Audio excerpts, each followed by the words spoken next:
Witam. Dzisiaj będą pętle i iteracje i wertowanie. To jest nagranie z przebiegu mojej własnej nauki. To nie jest kurs. Po prostu uczę się i nagrywam. Robię to na podstawie kursu, który znalazłem na YouTubie. Python for Everybody. Kurs trwa 13 godzin w całości, bez reklam, a ja sobie go ponagrywałem i porobiłem małe odcinki. Więc będziemy słuchać tego pana. Będę tłumaczył to, co potrzebne i powtarzał za nim. Jest to bez przygotowania, na spontanie, więc zobaczymy co. Hello and welcome to Chapter 5, Loops and Iteration.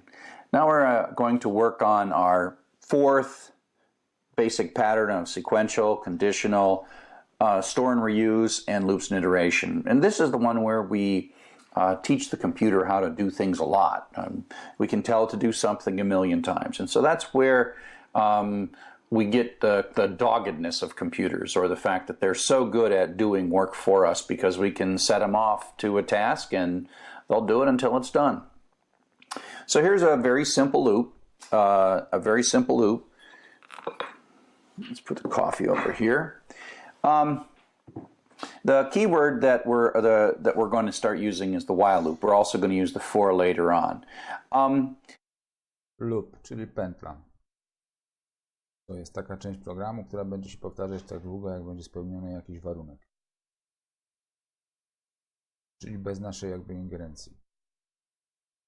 To, co tutaj napisał, taki przykład, to jest zmienna n, z którą kryje się wartość 5 i pierwsza pętla. On się tworzy poprzez wyraz while, dopóki warunek jest spełniony. Dopóki ta wartość pod n będzie większa od 0, to po dwukropku i wtedy z wcięciem trzeba na tą kolejne linie mówią komputerowi, jakie kroki ma wykonywać. Dopóki jest to większe od 0, to ma wydrukować n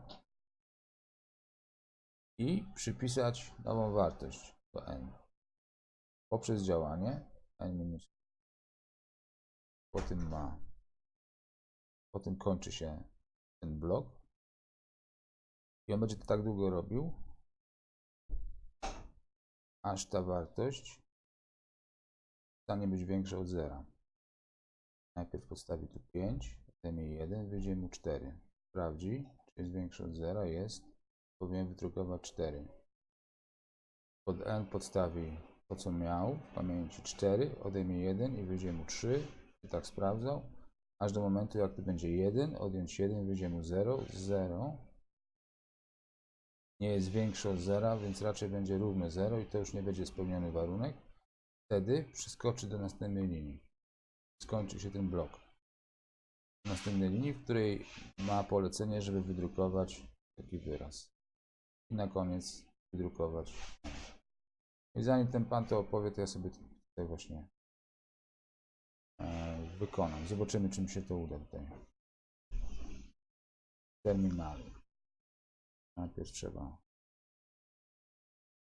uruchomić Pythona. To jest działanie z polecenia, z wiersza poleceń, więc tutaj program wykonuje wszystko na bieżąco. Z tego, co już zauważyłem, nie da się wszystkich bloków tak napisać w całości i dopiero uruchomić programu. Program wykonuje na bieżąco to, co dał n równa się 5. Enter. Zachował w pamięci. Zachował. Teraz ma być ta pętla, która mówi, że dopóki n jest większe od 0, to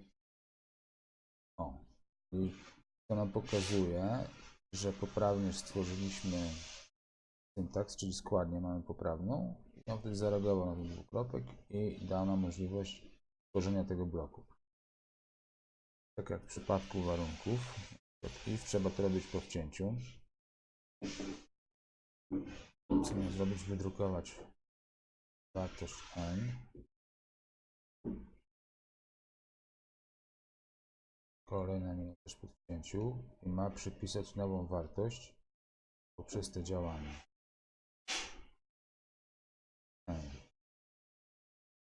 Teraz ja napiszę coś takiego, Pan miał tutaj Blastow. Prawdopodobnie nam to nie wyjdzie. Pokaże nam błąd, ale zrobię stop. Teraz miałem pisać kolejną, właśnie. Line 4, print stop, invalid syntax. Dokładnie. Dlatego, że to wykonuje po kolei nasze kroki. Ale sprawdzimy, czy sama pętla działa. Mamy n równa się 5, enter. Strzałkami można wracać do poprzedniego kodu.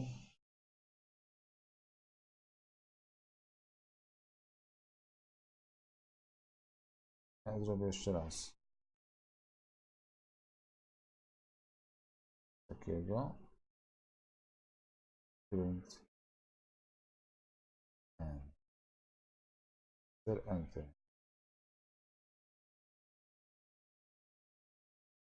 A, przepraszam, bardzo dobrze.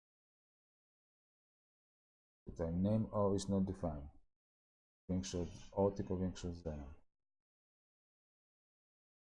I trzeba to poprawić.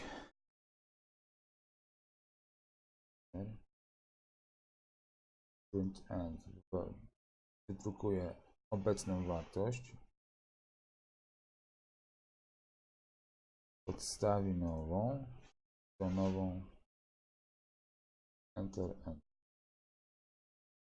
Było 5. Odjął. Wyszło 4. Znowu. Wrócił do początku. Wydrukował 4. Odjął 1. 3. Wrócił do początku. I tak dalej. I wyszło 0.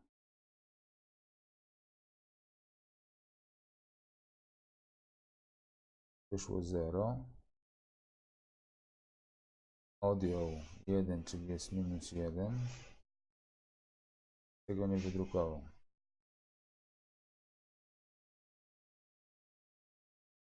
To jest dziwne. A nie, przepraszam. Dobrze. Jeszcze raz. Miał 5. Odjął 1. 4. Wydrukował 4.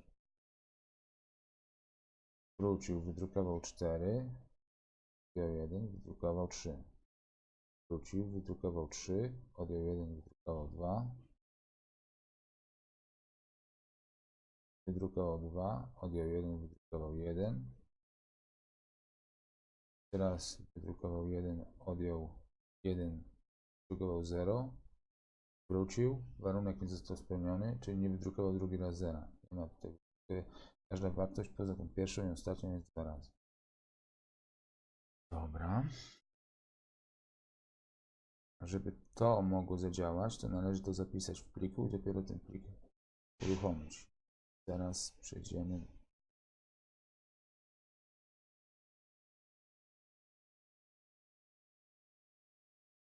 IDE.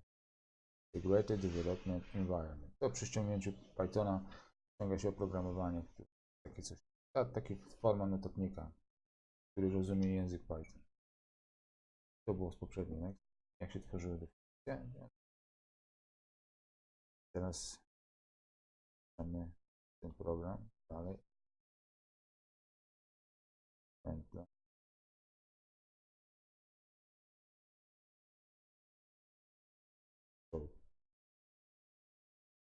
O, jeżeli jest poprawna składnia, to on na nią zareagował. Właśnie notatnik, dlatego on jest do pisania programu, a nie do pisania listów. To rozumie ten Python. Stawił nas cięciem, tak żebyśmy nie popełnili błędu.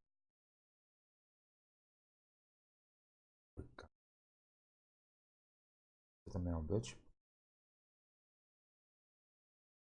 N.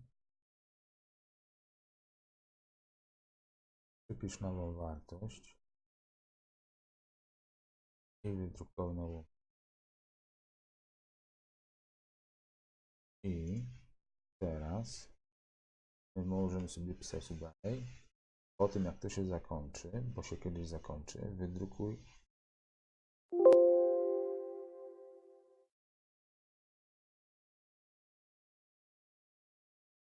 i to właśnie jeżeli też poprawnie piszemy funkcja. Print jest funkcją. Ją poprawnie piszemy, to nagle jest taki podgląd na to, w nawiasie, co w tym wartości, spację kończącą, aha, czyli takiego, że obudowane file system. To jeszcze jak. Tak jakby wiem, w którym słyszę, że dzwony biją, nie wiem, w którym kościele. Nasza wartość. Na razie mi się skupiam na tym, że print n.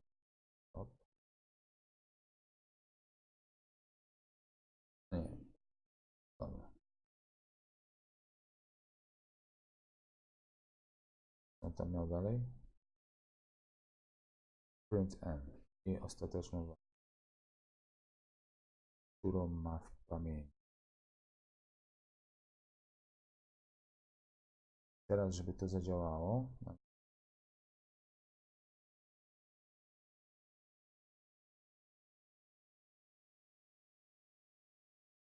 taką funkcję tt. Działa, robi to co po kolei. Ale teraz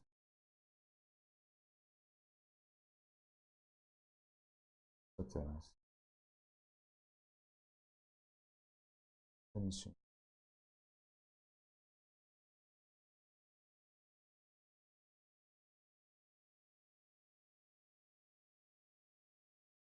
Tego nie rozumiem. Dlaczego się program nie wygląda?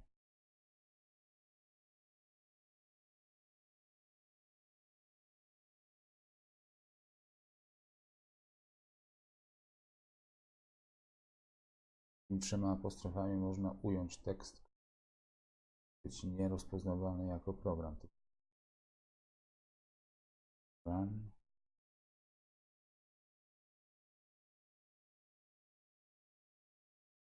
Top 5.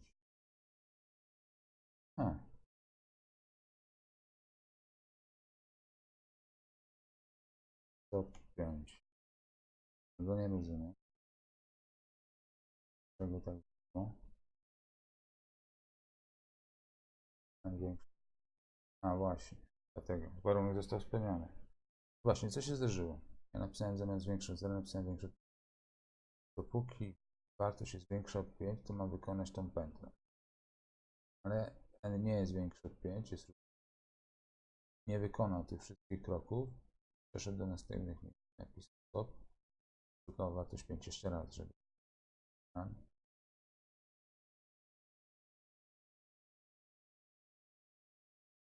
Top 5. A jak zmienię na 0, teraz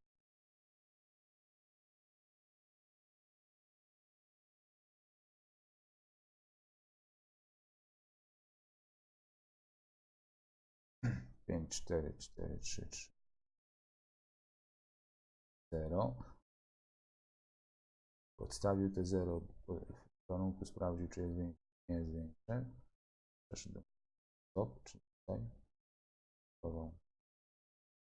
Jak u niego, tylko że on tu nie ma tej dodatkowej funkcji print n jeszcze raz. Nie ma kolejnej wartości po przeliczeniu, tylko tą pierwszą, przeliczenie, powrót. Po przeliczeniu ma tą nową, nie ma nic 2 razy. Słuchamy dalej. And the while loop functions very much like an if statement. The while starts it, and then this is just like an if statement. It's a question that leads to a true or a false answer. And then there's a colon, and then there's an indented block, and then we use the de-indent to determine how long the loop is, and so this print is de-indented, so that indicates the end of the loop. And so at some level, what's going to happen here is it's just going to run, and if this is true, it's going to run this code, and if it's false, it's going to skip the code. In that way, it functions like an if. Czyli on mówi, że tutaj pętla while jest podobna do konstrukcji warunkowej if pod względem jakby sposobu pisania, to znaczy musi być po wcięciu i pod tym względem, że tutaj jest warunek, który musi być spełniony, czyli komputer to rozumie jako true, prawda? Nie jest spełniony jest false. Nieprawda. Różnica jest taka, z tego co ja zauważyłem, że po if, jeżeli warunek jest spełniony, program robi to, co ma zrobić i tyle. Przechodzi na następnej linii. A tutaj wraca z powrotem tak długo, jak warunek i sprawdza, czy warunek jest spełniony. Dopiero jak przestaje być spełniony. Bo if nie ma powrotu. The place that it doesn't function like an if is after it's run the code once, it goes up and then asks the question again. And so you can think of it going back up kind of to the top of the while loop and then re-asking the question. Like, no właśnie, to co powiedział, że to co nie jest wspólne z if, to jest po spełnieniu warunku wykonuje kroki i wraca, stając się jeszcze raz, sprawdzając czy warunek jest, sprawdzając czy warunek jest dalej spełniony. Okay, is this going to run again? And then it's going to do that some number of times, and then it's going to finish. And so that's the loop, that's the iteration. And we're going to make a variable, we're going to construct very carefully a variable that we call the iteration variable, and that's n. And it's a variable that's going to change, and it's our way of running the loop, but not running the loop forever. Iteration variable. Inna iteracyjna. Iteracja to jest, to dokładnie znaczy wertowanie.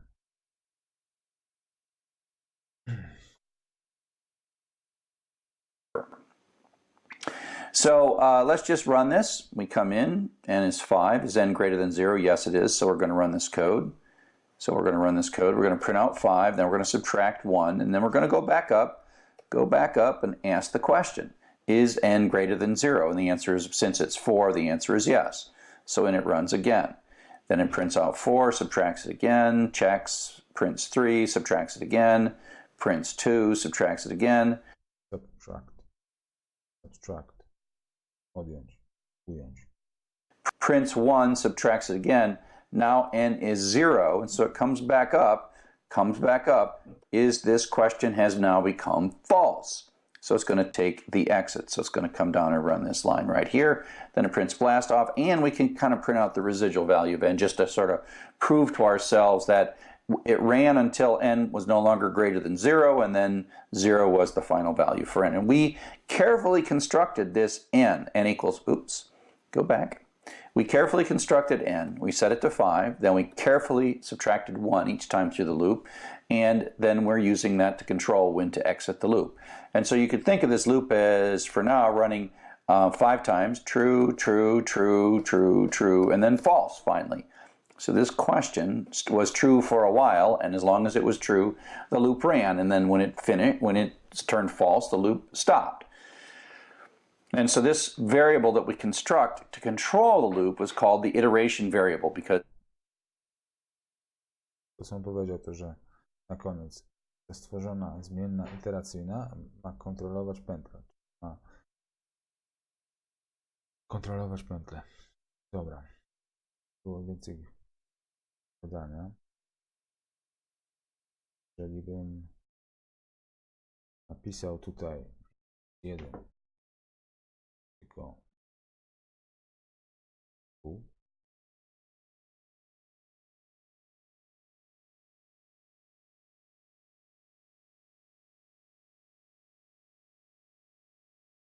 to pętla trwa dłużej.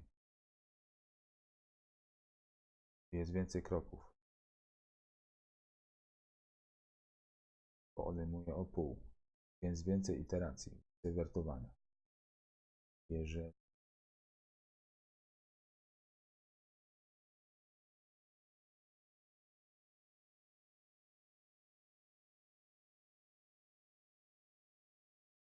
to jest mniej kroków.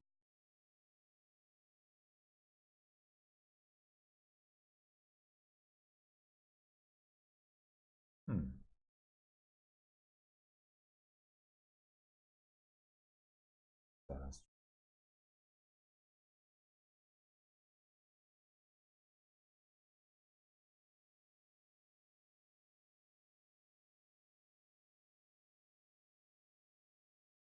Sprawdzę. Odejmuję 2. Zapamiętam. pamięci.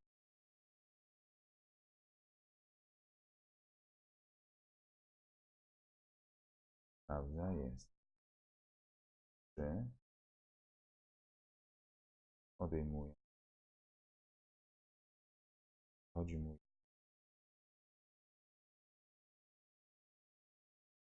Jest.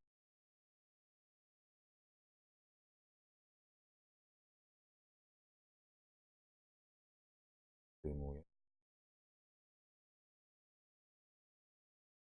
To minus. Tak. Wrócił. Przeszedłem. Stop. To ostatnią uwagę. Dobra.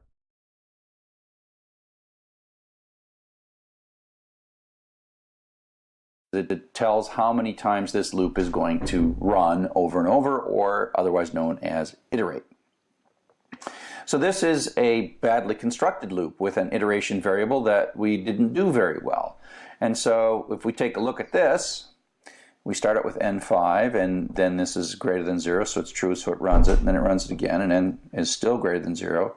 So you can pretty much see, because we're not changing n, this is going to be true, true, true, true, dot, dot, dot, dot, forever, true forever. And so this is an infinite loop, and it's just going to run until your computer runs out of battery, or... To jest przykład pętli nieskończonej. Dopóki warunek będzie spełniony, mamy zapamiętaną wartość, ona jest większa od zera, to on będzie wykonywać to coś. Sprawdza i tak, będzie bez końca. To się czegoś zatrzymuje. Co zrobić teraz? On może powie, jak się zatrzymuje taką pętlę, bo ja nie pamiętam. Będzie po prostu wyglądało tak, jakby... Będzie widać, jak się przesuwa ekran. Krótko. Bez końca drukował to samo. Hit the button. This is the kind of thing where you often see your computer spinning like a spinning beach ball or some other indication that your computer's super busy. It's in some kind of a loop, really tight, and it's running something, and it's using up all of the processing resources of your computer. That's an infinite loop. And so the problem is we did nothing with the iteration variable. Now here's a different loop. Ale zobaczymy, jak mamy n równa y. N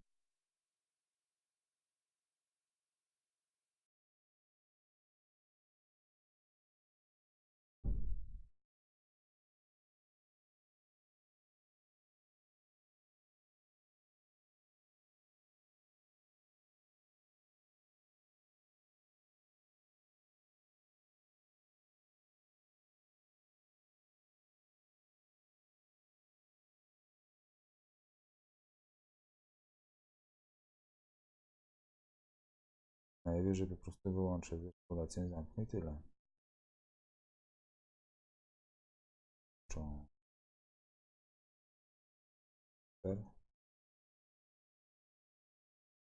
Tak to wygląda. Pętla jest.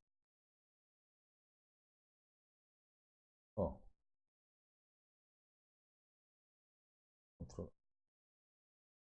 Teraz.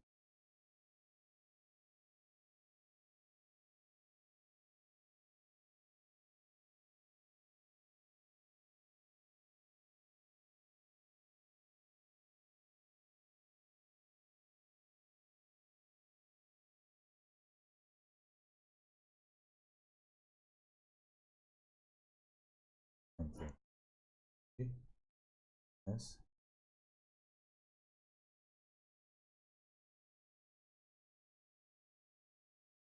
Ctrl C, ale pokazało mi, że keyboard tak długo działa. Pytanie na przyszłość.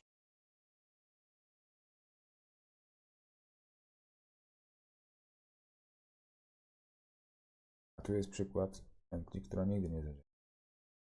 Warunek jest spełniony.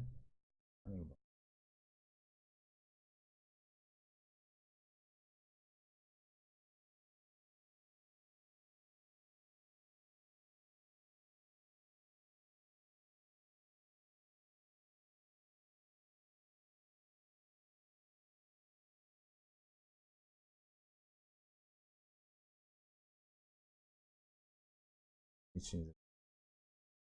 Warunek nie jest spełniony.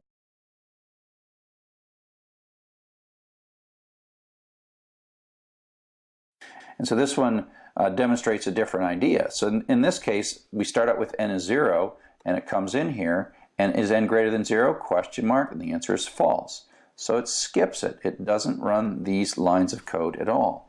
And so this loop doesn't run at all, because it comes in, asks the question, it says no, and then it skips right around it. So never run, never run. And so this actually is, sometimes you write a while loop on purpose like this, not quite as simple as this one, but the idea is this emphasizes that these loops are what we call zero trip. They are not even guaranteed to run once. They're going to run maybe 0 times. And in this respect, it functions exactly like an if statement, right? Meaning the first time through the loop, if it's not true, it's just going to skip right by it. Aha, to porówna w tym momencie, że w tym momencie ta pętla jest bardzo podobna do warunku if. To znaczy, sprawdza, czy warunek się zgadza, nie zgadza się, więc przechodzi do następnych linii. Wykonuje linii w tym bloku. Tak jak w przypadku warunku if. Warunek jest spełniony, nie są wykonane w tym bloku. So there's a couple of ways of getting out of loops. In this case, I'm constructing an infinite loop because remember the kind of definition of an infinite loop is if this is going to stay true. Well, true is the constant true. So this is going to run forever. And what it's going to do is it's going to prompt with a little arrow and then let us type and read whatever we type into the variable line. And then if the line is done, we're going to break. Now, break is an executable statement. And if you hit the break, it exits the innermost loop out to the place beyond the end of the loop. So when the... Dobra. To jest sposób na przerwanie pętli. To znaczy tutaj się pojawi nowa funkcja input i warunek. Konstrukcja warunkowa, która pomoże nam przerwać działanie pętli. Ale nie.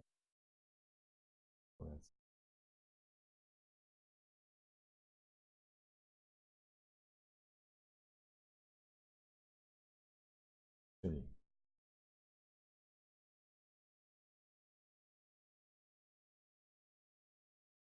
true. A napisać true? Aha, właśnie, to jest ciekawe.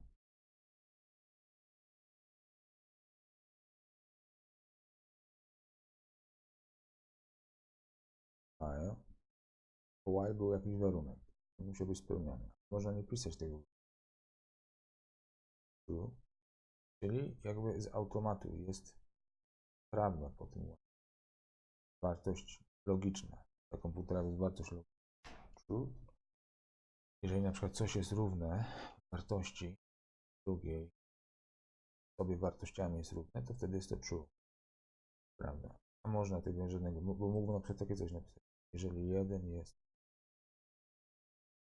to samo dla komputera, ma takie same znaczenie.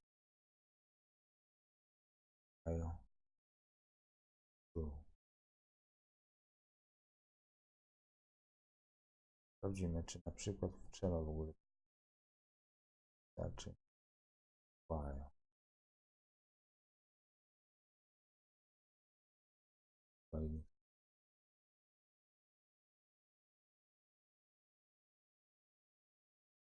Tu.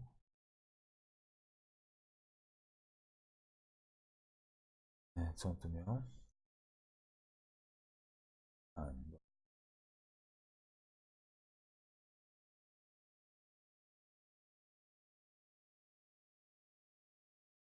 Równa się temu, który podany jest.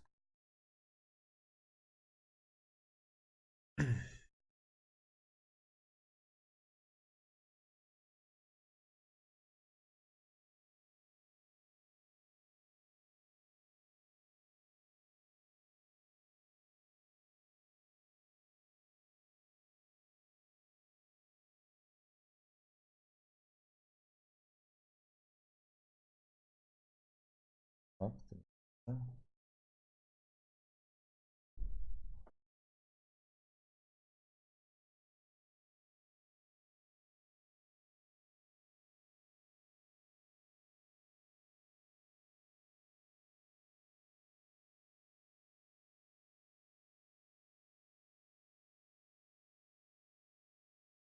Teraz jest warunek. Jeśli ta wartość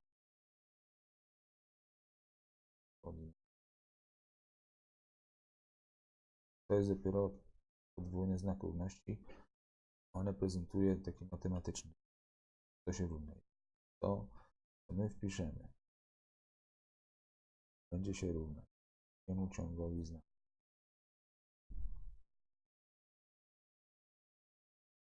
Już. To. Jeszcze raz, nie po dwukropku.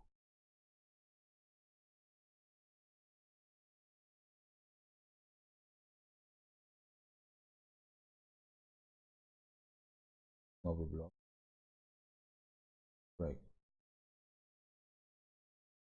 Przerwij.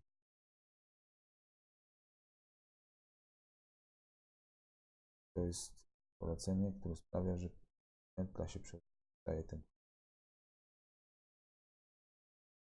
Wtedy powinien przejść tuż po wykonaniu tego, co ma od zmian.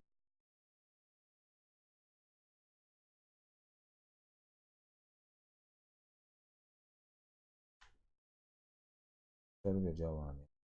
Wykona to, co zrobi. Warunek, która tego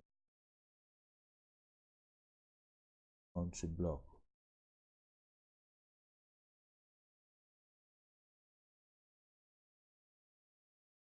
Przerwana równocześnie została pętla. I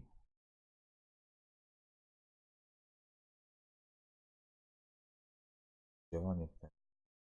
Więc powinno być w tym. Dobrze. Kolejna linia. Dobrze.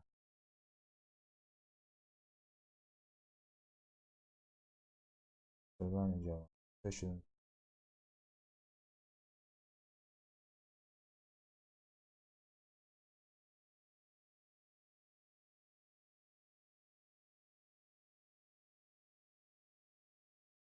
teraz jakbym miał wpisać blok, powinien wcisnąć 4. Działa nam. Tu powinien teoretycznie print, ale te kropki oznaczają, że blok, który odpowiada tej pętli, w cięciu. Więc nie mogę go pokazać. A.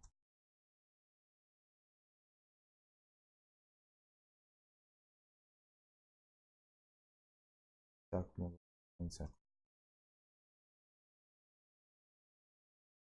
Piszę już.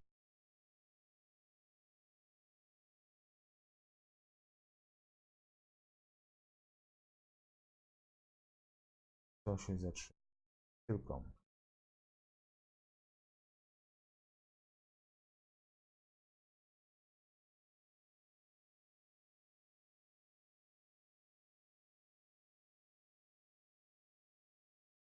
dobrze. Napisz coś, jak zostało cokolwiek, bo napisz coś A, wydrukował A, napisz B, napisz coś już, nie wydrukował nic.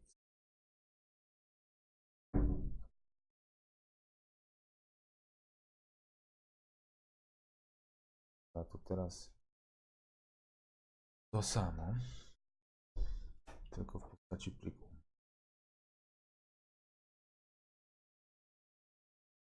Zobaczymy, czy dodatkowa linia. Ta linia.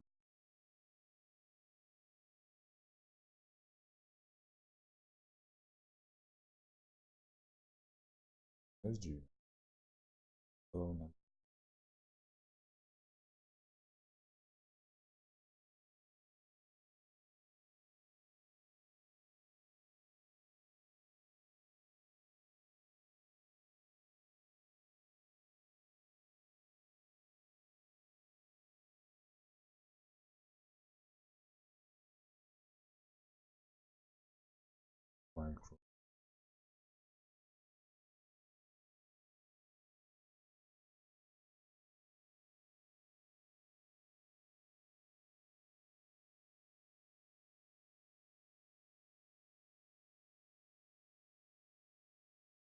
Nie muszę nic wpisać, to jest tekst, który się po prostu pojawi. Ale wtedy będzie czarna linia, będzie kursor migał i nie będzie wiadomo, o co chodzi. No i wiadomo, że w tym miejscu można coś wpisywać.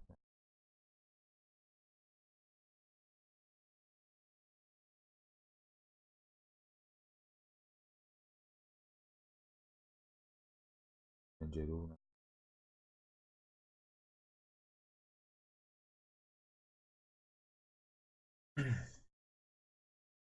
Dobra. Więc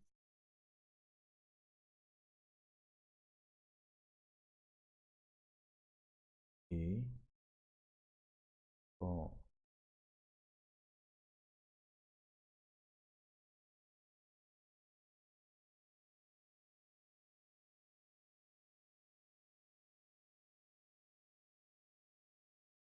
pięć.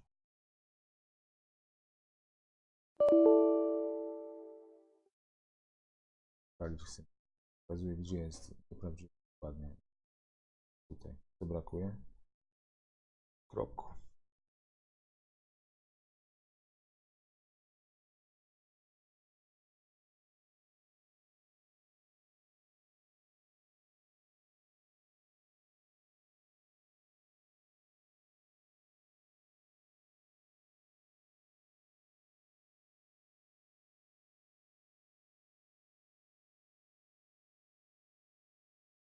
I już. Nam nie wydrukował. Ja wiem dlaczego. Kod, który on tutaj ma, jest nieprawidłowy. Te print powinno być w tym miejscu. Cały czas po wcięciu będzie działała pętla warunkowa. Przerwie pętlę. Break jest tylko do przerywania pętli while. Trzeba przerwać. Po prostu nie jest pętla. Warunek.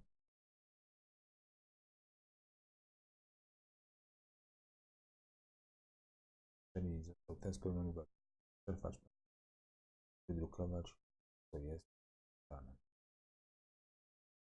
przypadku już.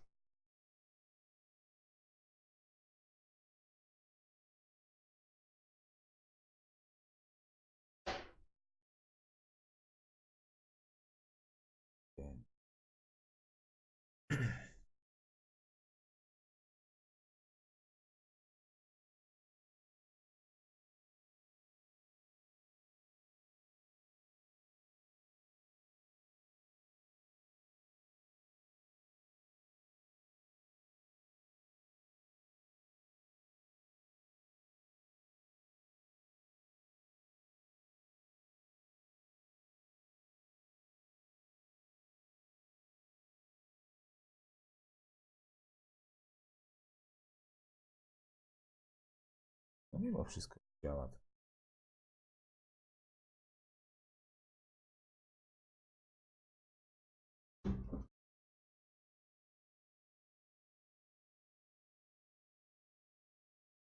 Czemuż?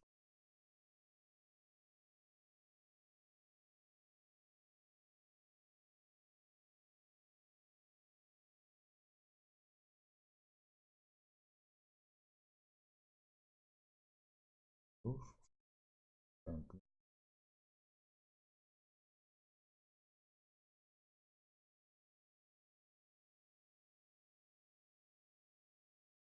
Już.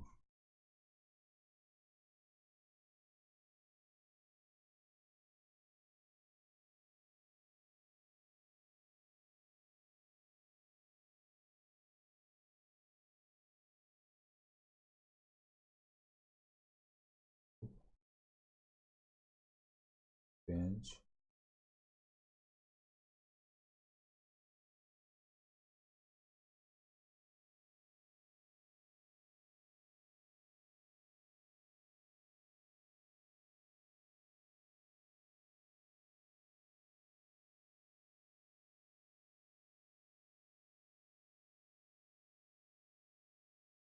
Teraz to działa.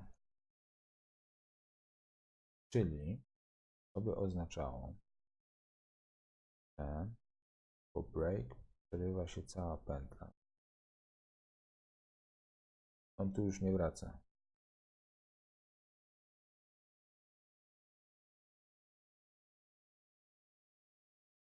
To by oznaczało.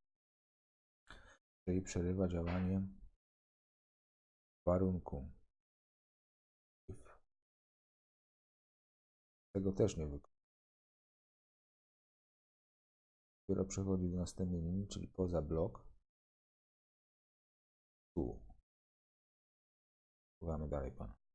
Runs the first time, and we say hello there. Line is not done, so it prints out hello there, and then goes up. And then we type in again, we type finished, and so it's not done, so it prints it. So now comes that print statement. And then we type in done, and now this becomes true. And it comes out and runs the code beyond the end of the loop. The key is it doesn't... Dokładnie, tak jak powiedział. Break przerywa całe dzienie pętli, czyli if jest częścią pętli, więc więc print line. Tak, dlatego że print line jest częścią while, przechodzi do ostatniej linii. Nie powinno u niego być tutaj tego done, bo done to jest ciąg znaków zapamiętanych po wpisaniu, kiedy pojawia się input. Kiedy input funkcja działa, pojawia się miejsce na wpisanie, dlatego on ma ten taki pojedynczy ptak. Potem widać u niego w terminalu, że można coś pisać. Wpisuje done i pod zmienną line jest zapamiętany wyraz done. On to przyrównuje, prawda? Czy jest równy wartości? Jest. Jeżeli tak, to przechodzi do następnej linii. To jest warunek. Przerywa działanie pętli i przeskakuje do ostatniej. Więc nie powinien wykonać tego. Nie powinien wydrukować wartości pod line, która jest z małej litery dane. Tu jest już tekst gotowy, z wykrzyknikiem jeszcze, tak żebyś nie... Go back. It's like once you've done a break, that loop is done. And so you look at basically, the block that is the loop. So here's kind of the loop block. And then the break goes to the line after the end of the loop block.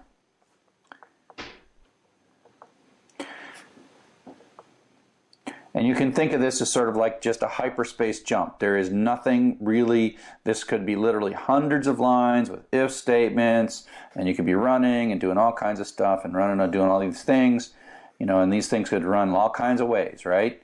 The point is as soon as you hit a break statement, however much stuff is down here, however much stuff is up here, it exits to whatever the next line is beyond the end of the loop. Czyli nieważne ile będzie pętli w środku zapętleń, po break nachodzi przejście do następnej, pierwszej linii, która jest poza blokiem while. Continue is another loop control statement, but it works differently than break. So break says get out of this loop. Continue effectively says stop this iteration. We're done with this iteration. And so continue says go up back to the top of the loop. Go up back to the top of the loop. And so here we read a line. If the first character is a pound sign, line sub 0, if that first character is pound sign, we're going to skip it. And this is a way for us to make like little comments in our typing. And then we print, if the line is done, we get out, and otherwise we print it. And so that's why there is no printout here, because it comes in, runs, it comes in, hit this. Dobra. Jest drugie polecenie, które przerywa w pewnym sensie działanie pętli, tylko różni się to tym, że break przerywa działanie pętli i przechodzi do pierwszej linii poza blokiem pętli. Continue zatrzymuje działanie pętli i wraca do początku. Tutaj wygląda na to, że tak. Input, wpisz coś. Jeżeli line, teraz tak, ciągi znaków, zaraz się przekonam, to jest na przykład ciąg znaków. Litery D, O, N, E. One są już w jakiś sposób zapamiętane i poindeksowane. Pierwsze miejsce na liście, tak jakby lista znaków już została gdzieś zrobiona, zapamiętana i można się do niej sprawdzić. I indeksuje się w ten sposób. I że to oznacza, że jeśli zmienna pod zmienną line, w którym jest ciąg znaków, dokładnie pod zerowym indeksem, czyli pierwszym miejscem, jest znak taki, to przerwij, wróć jeszcze raz. To my sobie zrobimy.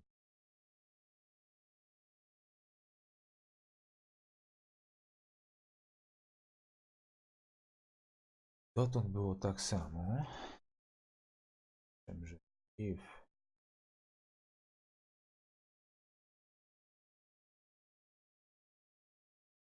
if linia, pierwszy znak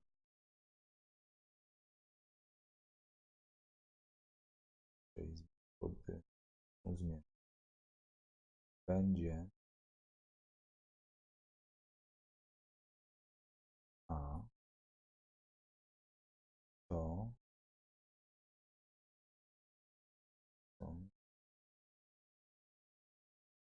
continue. Na żółto jest, czyli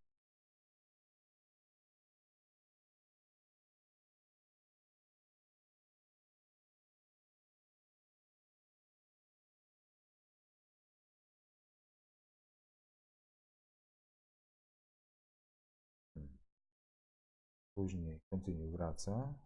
Jeżeli nie, dobra, sprawdzimy, czy działa. New enter.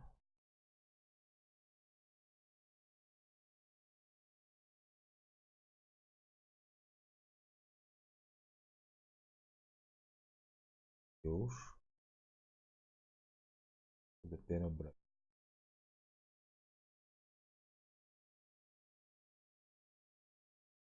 Możemy sobie spacji wstawiać, jeśli chcemy, to nie ma. 5.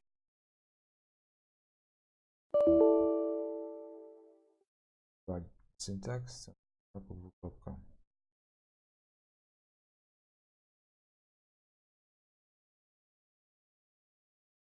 Napisz.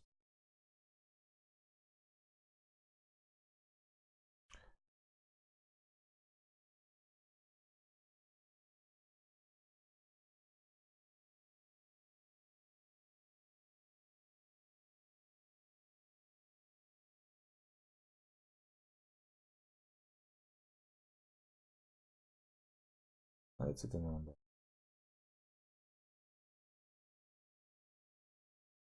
I już. A, nie zapamiętał tej wartości. Cofnął nas niby do początku. To wygląda tak samo. Tak. Cofnął na początku A. Przerwał. Cofnął.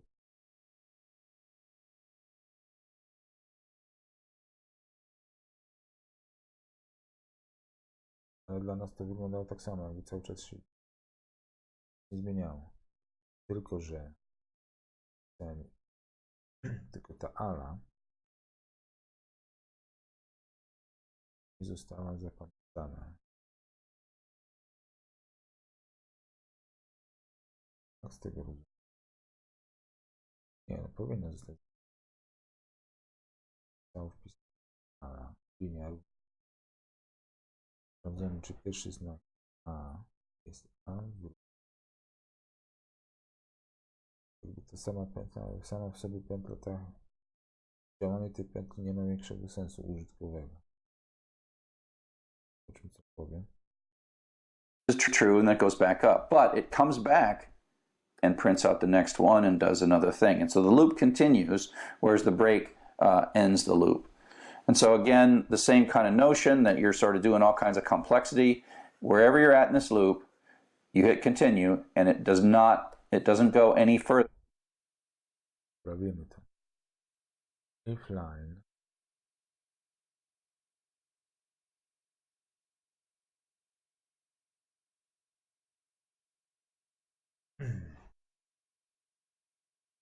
print.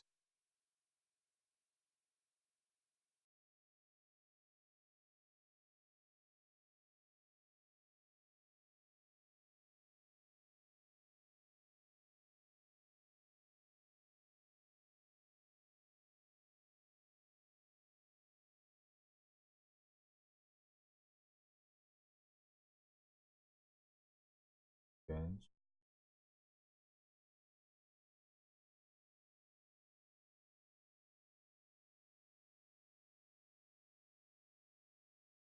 A zakaz.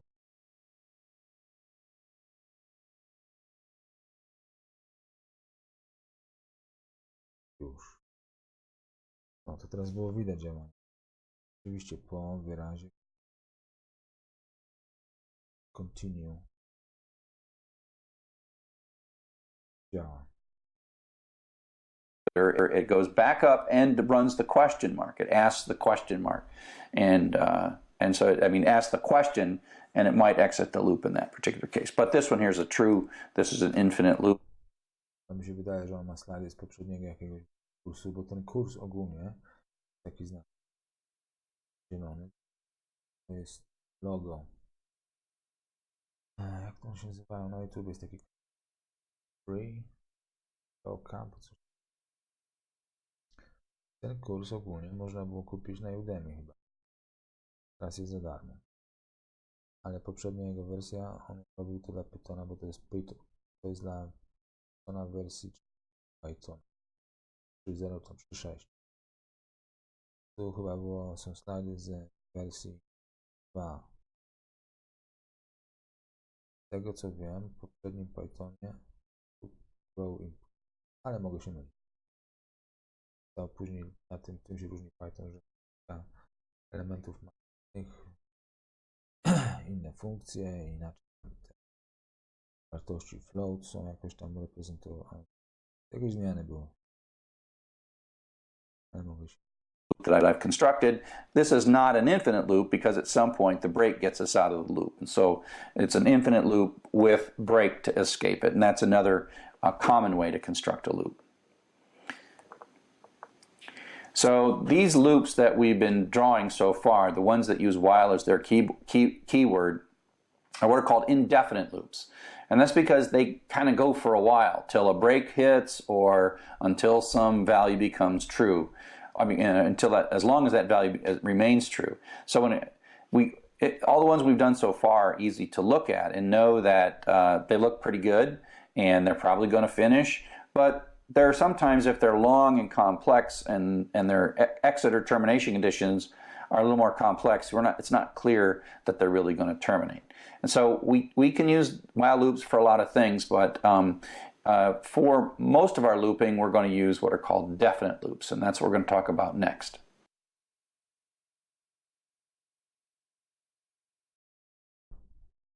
No i co?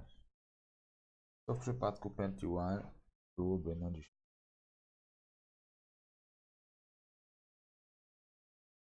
Co mógłbym robić?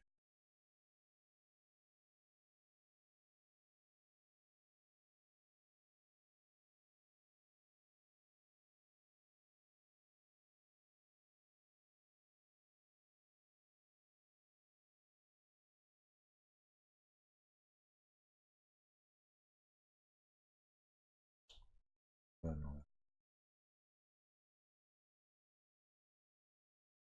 Teraz za każdym razem, kiedy będzie wyraz na A, to on dodać. To jest taki coś, że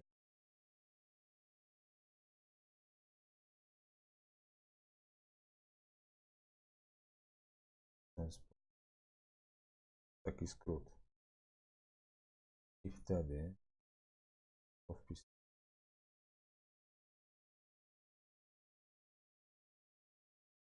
zapamiętam. Ale jeszcze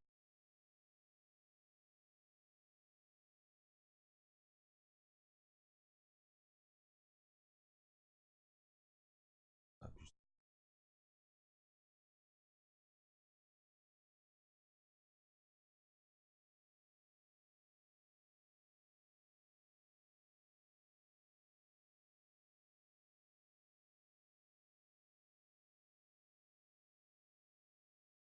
I już.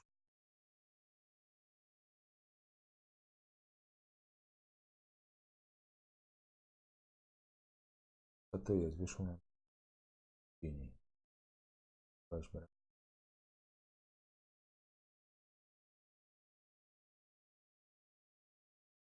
3 razy zaczęliśmy A.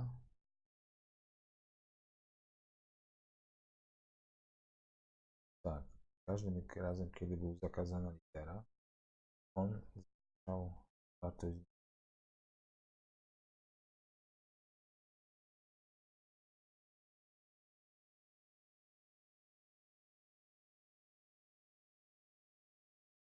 Dobra, no.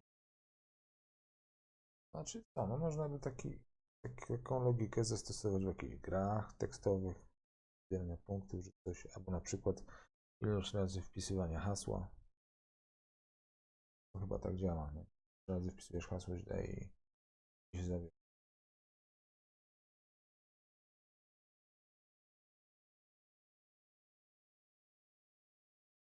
To jest pomysł. Teraz if x równa się kropek break.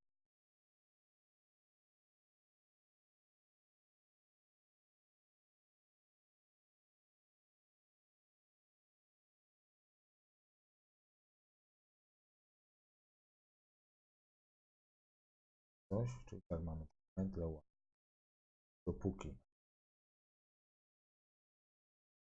dane z klawiatury mają pierwsze litery A, to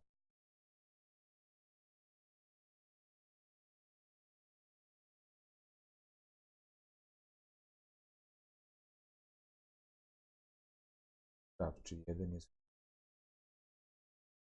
nie mają, nie będzie równy, false, to ten cały blok dotąd sprawdzi. Teraz sprawdź całe. Wartość podmienna będzie takie same już. Wraca. Prosi o input.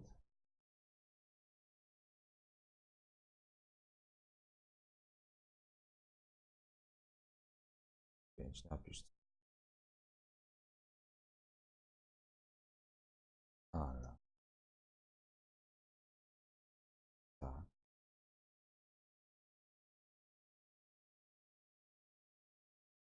I powinny być dobre. A3 zakazane.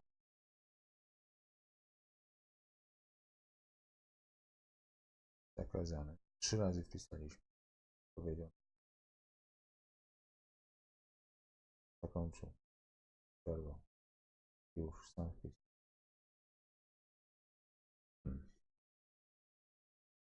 Teraz.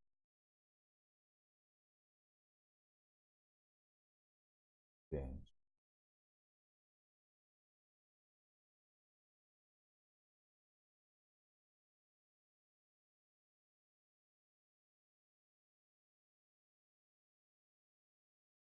Dom. Już. My przerwaliśmy. Już.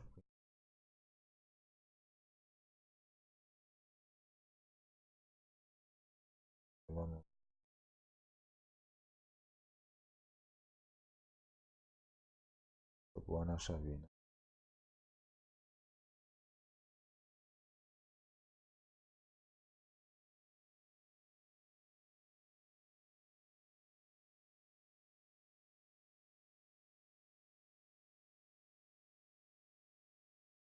Lub przez okres.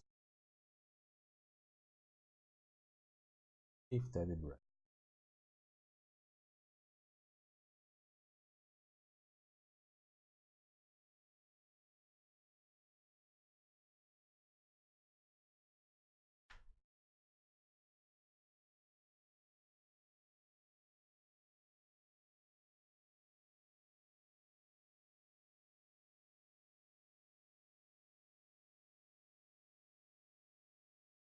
Nie masz więcej.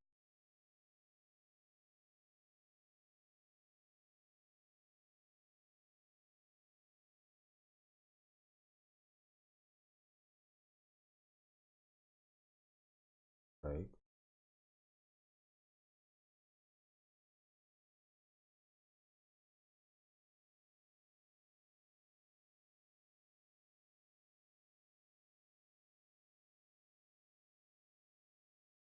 Dobra.